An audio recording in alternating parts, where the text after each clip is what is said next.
Welcome to the End Time Truth Television, the channel for the lovers of truth, for the truth of the end time. So if you are a lover of truth, give us a subscription and God bless you. Shalom.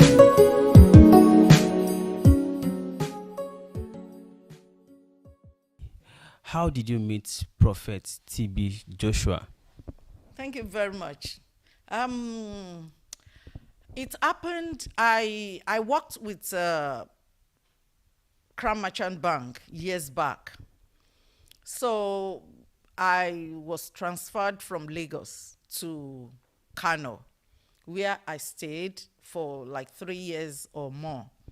Then they wanted us to return to Lagos, but I decided to stay in Kano because I've started a little business and I've been connected with some people. So while I was in Kano, something tragic happened to me. My house got burnt, the whole house from up down. And even, I look at the injury I sustained at that time. So as an African, what do you expect? Somebody was behind it. You know how Africans think. So not. What's year again? What's that? This was 1995. Okay. So not knowing that, possibly I was careless, leaving my gas cylinder on, and it happened. Boom. So I was in the hospital for some time. Then afterwards, I came back to Lagos. So while in Lagos, I met some people who believe that, let's go to synagogue. That, in synagogue, who was behind it and how to forge ahead. My problem at the time was who was behind the fire outbreak and how to forge ahead, because I lost a lot of, property. Yeah, so I said, okay, let's go. So there we got to the synagogue that early morning, because they said we have to get there if we need a good seat. So we got there and they put us together with the newcomers, because we said we were there for the first time that very day. So we sat and they occupied us with a lot of videos, miracle videos. That is what they normally use to brainwash people. They want you to see something in order to be prepare your mind and to click into it. That true, it's miracle happening.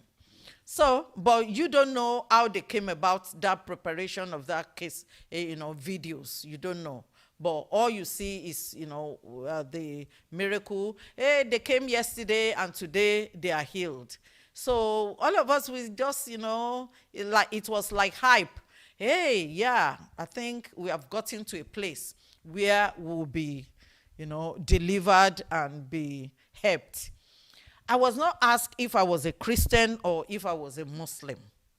So also meant all the people that came there, nobody asked them either they are Christian or are you ready to receive Jesus? Nobody. So we just sat there. So for miracle. While we were there, if you want to go to the toilet, of course there is toilet. If you want to go and eat, there is canteen.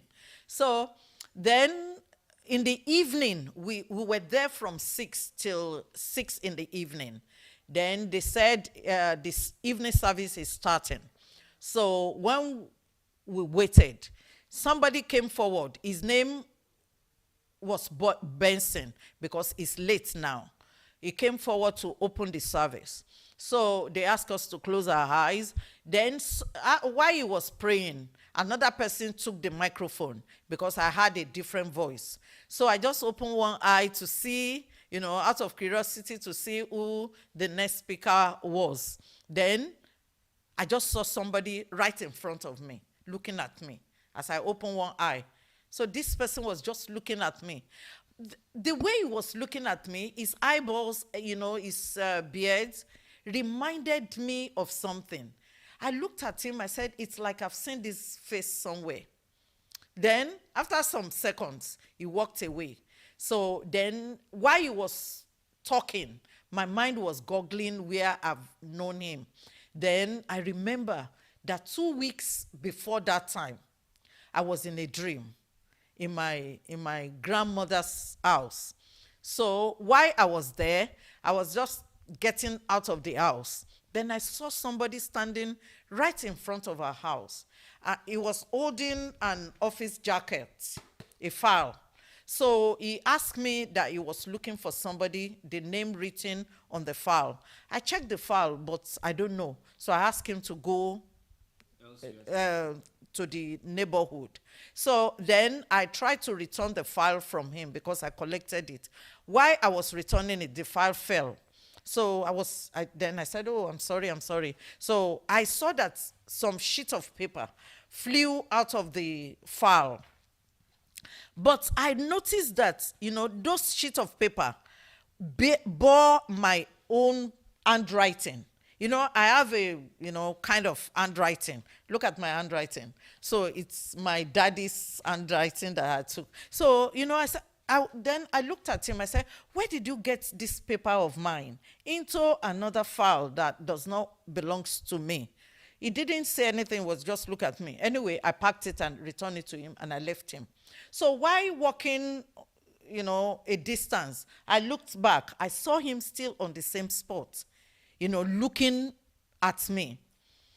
Then I kept going until someone woke me up. That, why are you sweating inside the AC? So, anytime I wake up, I try to remember the dream I had. So then, since I don't know, I just forgot. So he was the one. So in my mind, I thought possibly God has sent him to me. Okay. You understand? Okay. So not knowing that it's, satanic manipulation. So then, after the service went till around 9:30, 10. So after the service, one of the disciples came to me, Ore, and said, I should wait behind. They want to see me. I said, okay. So me too, of course, I want to see him, because I was not a Christian. I was just floating. I don't know God. I have no relationship with God. So I was just seeking miracle. So I waited. He did not see me for 3 days. I was just in the synagogue waiting. So on the third day, I was getting upset. I told Ore that, well, I need to go home. So around 12 midnight, around after 12, was when they came to call me and some other people that have been waiting, so that it was ready to see us. I asked Ore, don't you people sleep around here? He said, they always walk. I said, okay. So we went to his office. We lined up. They were calling us in one by one. So immediately it was my turn. I entered. He was not in the office. Nobody was in the office. So I only saw, one portrait of Jesus Christ on the wall. So I faced the Jesus Christ. I was just, praying. Then somebody touched me say, hey, have you seen me in the dream before? Before I could even answer, he has written something. This is the type of thing he wrote. Something Arabic. This is scribbling. So he just wrote it and gave it to me. Say, take it home, put it under your pillow. You will get message from me. That was how. Who was that person? TB Joshua. Okay. Was he the one you saw in the dream? He was the one I saw in the dream. And it was still the same person who you saw? Still the same person. Earlier, before they called you into the office? Yes, still the same person. Yeah, we're talking about TB Joshua here. Okay. The man in the synagogue, also known as Fatai. So I took that paper and I went home. What I usually do that time was to eat and sleep. Then some of my people were asking me, why do you sleep so much? You don't go out. I said, I'm expecting visitor. So it was like a joke. So then on the third day, in my sleep, I saw a big snake trying to bite me. So I shouted, hey! Then I quickly raised my legs up. Then it was like TB Joshua just floated into the room and asked me, Why are you shouting? I heard your voice. Today, I asked myself, how did he add my voice? There's a connecting point under my pillow that connected us. Is an occultic, connection. He gave me to put it on That was in a dream, right? That was So then I said, there is snake in the room. He said, where is the snake? I said, look. So he bent down to look under the bed. Then he brought us something like a worm. He said, don't worry, it cannot hurt you. Not knowing that TB Joshua was a snake and also the one, playing the savior. So in the morning, I was so happy. See, we are saying all this so that you miracle seekers will be very careful. Some people, people are ready to jump into conclusion. Those people that do not start this interview with us, they will say, it's money. Hey, see, what we are doing is more than TB Joshua. I have no problem with TB Joshua. What I'm doing is about you who are seeking miracles up and down. What I'm saying to you is that... Okay, we'll get to that one at the end. Let's quickly talk about the rape incidents, because that was what attracted me to want to talk to you. Okay, yeah. So, because we need to say it. It's for us to know God. Because if I know God, I wouldn't have fallen into this one chance. So then after that, I ran back to the synagogue to tell him the situation of thing, my dream. Yeah. He was so happy. He asked me, what can you say about me?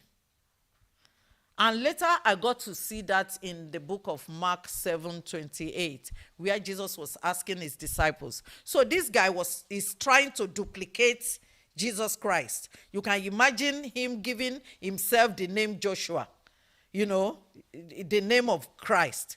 So I told him what he wanted to hear, that wow, So he said, okay, what do I want to do at that time? I said, I want to go back to Kano to get married and to continue my business. He said, is that really what you want to do? I said, yeah. So he said I should go and wait for him. So because he was busy seeing a lot of people, I waited. After like an hour, he called me back again, asking me the same question, and I gave him the same answer. All right. So he gave me 3,000 naira. Of 1995. Yes, 96. 96 now. Yeah.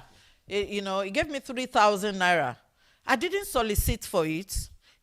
People should be careful who you collect things from, because these are the ways they initiate you. They use sex, money, and food to initiate people. So then I took the money because my company, my director, own Okada here. So I don't usually pay. So I just jump into Okada here back to Kano. So while I was going, he gave me calendar, he gave me sticker, he gave me his picture, and he gave me his telephone number. But at that time, there was no, mobile. So all this telephone, to get across it's not easy. So when I went back to Kano, okay, it started from inside the plane. I just put my head on the rest, just to, think about what happened for the past few days. Then suddenly I heard my name called by his voice. I looked back, but he wasn't there. So you weren't sleeping? No, I wasn't. So I thought maybe, I was just hallucinating or something. So I just moved on. When I got to Kano, I hung the calendar, put the sticker and move on with my life, trying to. But I saw that each time I sleep, I find myself back in the synagogue, in my sleep, walking. And I tried calling him. By that time, was your leg already healing? No, I've been healed now. Okay. I've been healed bodily. Okay. It's just, this psychological, thing. It's like somebody is against me, somebody is behind, all this trouble. Those were the things that took you to church. That took me. I wasn't sick bodily. Okay. So then So I start seeing myself in the synagogue. So I would go to NITEL office and to make call, but it wasn't easy. So what I did was that I jumped into Okada here and back to Lagos. So when I got to Lagos, they called me Kano lady. I was much younger, I was much younger, and they took me through the back door. Bosse Agbaire took me through the back door. My coordinator changed from Ore to Bosse. So, because you can't just walk into the synagogue, you want to see TB Joshua, you must have a coordinator among the disciples. So she took me in, and it's like, oh, Kano lady has come back, blah, blah, blah. So they brought me to his office, and I told him all my experiences, that maybe there's some things I've not done, because I'm still not really having peace of mind. And he said, for me to be seeing myself in the dream in the synagogue, it's, that's what he wanted to tell me earlier, that God has told him that he wants to use me in the synagogue. It was like, it was a battle, that, so I will leave my friends, I will, all the things I'm doing. Well, I've done all the things young girl can do in the world. So, well, let's give it a shot. So that was how I joined the synagogue, and immediately I joined, he sent me to the studio. I worked with Brother Shegun. Not too long, like 2 weeks or maybe within a month, Shegun was sent away because his wife got pregnant. Then I took over the studio leadership. So we were working. I usually don't go to his office because I was relatively. Sorry, did you say Shegun was sent away? Yeah. Or did he take a leave because he wanted to go and take care of his wife? No, I saw that they were having problems. He was not happy with Mr. Shegun. So, and I asked, what's happening? Say his wife is pregnant, that Baba is complaining that why should he still pregnate his wife, after all the children he has had. So inside myself, their family, but nobody could say anything. So, and it was sent away, Then maybe it's possibly because of hype that I came, or I don't know. But I was doing my job, and I usually don't go to his office. I only saw him 2 times within 2 weeks. Maybe to greet him and just go. Then one day we were preparing for service. It was a Tuesday service. And somebody just came to the studio. Sister Bisola, you are called. And in the synagogue, even if you are in the toilet and TB Joshua call you, you hang it there. Some people go to his presence even without being washed. So then I quickly drop all the camera, battery, tripod, everything. I just drop it. Then I saw that I was not ushered into his office. I was ushered somewhere else. I know his office, but I was taken to another place. So when the guy asked me to wait at the door, he went in, then came back. He said I should go in. So I went in. So I saw him standing. He said, "Oh, how are you coping with us?" I said, "I'm coping, sir. Thank you, sir. Thank you." So he said, he apologized that we are not eating meat and fish. At that time, they don't eat meat and fish. That if I need to eat anything extra, I should come to him. That he believed in me. That God told him that I'm reliable. So that's why he puts me in the studio. If anybody mess around in the studio, I should come and report to him. And I should just be, that's how he touched me. I said, okay. So I thought maybe, I'm just getting, into the system. So I went back to the studio. He gave me 500 naira. That if I need to eat, if the food that they are giving us in the compound is not enough, I can go to the canteen, general canteen. So we usually collect 20 naira for feeding allowance. And in the evening, they will cook general food for everyone. So then I went back to the studio, elated. So after like 10 or 15 minutes, another call. So I quickly rushed. When I got there, I saw that there was no light in the room. I thought maybe in between the time I left the studio and to his room, NEPA, struck. So, but there was a candlelight, and he was sitting on a kind of couch. He was tying a white towel. The same place they ushered you to, or his office this time? No. The same place. So he was having this white towel around his waist. So I thought maybe he was preparing for service. You understand? Maybe he wants to go to the shower, or he's just coming out.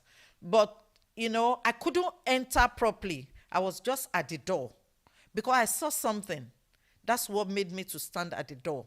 And I knelt down at the door. Then he said I should come. Because of what I saw, his towel shifted and his manhood was there. So I bent my face down because I thought maybe... So that you won't see the man of God. No. Maybe I thought maybe it was unintentional so that I would not embarrass him. So I just knelt down by the door and, put my... He said I should come, that I should not be afraid of him.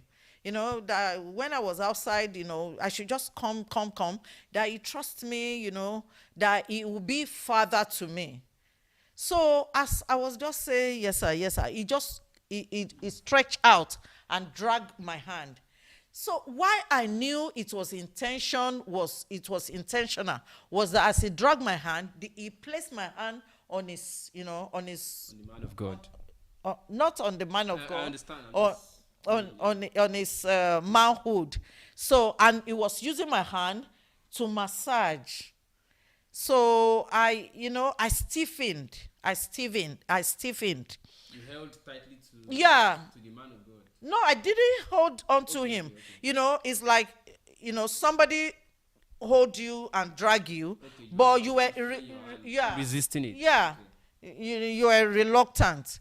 Because number one, I was thinking that this is not that I was a saint then, but I was thinking that this holy ground, if I do this, what about those people waiting outside for miracle?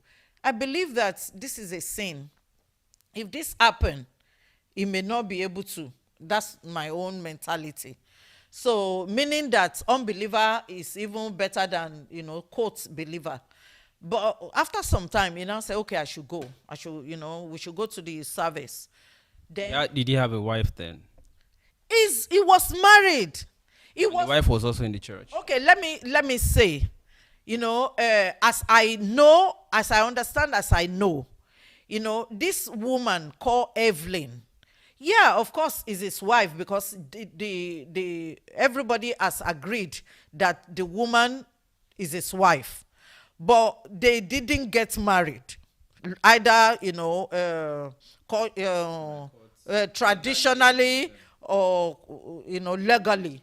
You understand? Or else ask them to bring their pictures. TB Joshua loves pictures and videos, so he should just bring them out.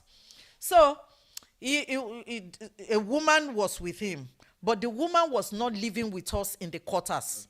That woman was living at Tony Street in somebody's house. You understand? In one of the members' house. So they gave her a boys' quarter there. So, then I left the room to go to the to the service. But while I was going, I saw some girls standing by the door. Maybe it was one of them that took the bullets for me that day. So then after the service, I was just thinking within myself, what's going on? Uncle Shegun has already left. I would have confided in him because we were always sitting together at the, editing suit or editing table. So who should I talk to now? They would just say, you came here a few days ago and you want to turn this place upside down. So within myself, it was, and he has told me that my mother was the one behind my woes. So it's like I was hating all my family. Already. So where will I go from here? I've already accused them and told them never to come to me again. So I just, I was just keeping it to myself. So after the service, he called me Ask, how was the service? All is well. Hope your battery didn't get lost. No. Okay, everybody should go and shower.